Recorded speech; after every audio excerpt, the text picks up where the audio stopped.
Layer ও broiler সহ মুরগির পালনকারী খামারিরা যখন লোকসানের মুখে, তখনও লাভবান হচ্ছেন কোয়েল পাখির খামারিরা। কোয়েল পাখি পালনে ঝুঁকি ও উৎপাদন খরচ কম থাকায় অনেকেই এগিয়ে আসছেন খামার করতে। এতে স্বাবলম্বী হচ্ছেন অনেক বেকার যুবক। নরসিংদী সরকারি কলেজের শিক্ষার্থী স্বাধীন চৌধুরী 2 বছর আগে মাত্র 5,000 টাকা দিয়ে পলাশ উপজেলার পারুরিয়া গ্রামে গড়ে তোলেন কোয়েল অ্যাগ্রো ফার্ম। বর্তমানে পাখির সংখ্যা 40,000-এর বেশি। লেয়ার, ব্রয়লার সহ অন্যান্য মুরগির চেয়ে কোয়েল পাখি পালনের ঝুঁকি ও উৎপাদন খরচ কম থাকায় অনেকেই এগিয়ে আসছেন খামার করতে। বর্তমানে জেলায় 124টি কোয়েল পাখির খামার রয়েছে।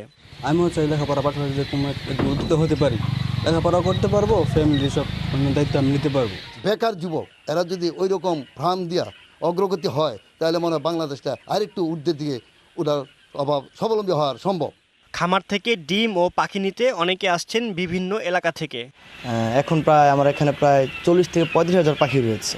মহিলা পাখির প্রায় অনেক অর্ডার আসে, মহিলা পাখি ওই দিকে পাঠিয়ে দিই দেশের বিভিন্ন জায়গায়, যেখান থেকে তারা নিতে চায়। বাসায় আমাদের এখানে আইসেও নেয়, আবার আমরা বলে পাঠায়ও দিই।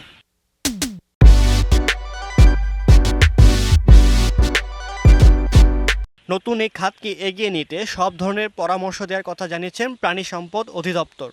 কোয়েল পালন পদ্ধতিতে আমরা তাদেরকে প্রশিক্ষণের ব্যাপারটাই মেনলি দেখে থাকি, আর টেকনিক্যাল সাইডটাও তাদেরকে আমরা একটু জ্ঞান দিয়ে থাকি। আর আসলে চিকিৎসা পদ্ধতিতে আমরা হয়তো প্রাথমিকভাবে ওদের একটা পদ্ধতি দিয়ে থাকি।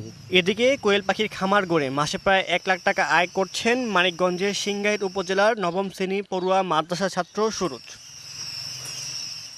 1.5 বছর আগে ইউটিউব দেখে শখের বসে 500টি কোয়েল দিয়ে শুরু করেন খামার। বর্তমানে তার খামারে রয়েছে 15,000 কোয়েল পাখি। এটা এখন আমার আনন্দের বিষয়, অনেক ভালো লাগে যে আমি প্রথম 500 দিয়ে শুরু করে এখন আমার অনেক পাখি হয়েছে। এখন সবকিছু বাদ দিয়ে তাও লাখের মতন আর কি থাকে। ভবিষ্যতে আরো বড় করতে চাই খামারটাকে। আর তার দেখা দেখি এলাকাবাসীরাও আগ্রহ দেখাচ্ছে কোয়েলের খামার করতে।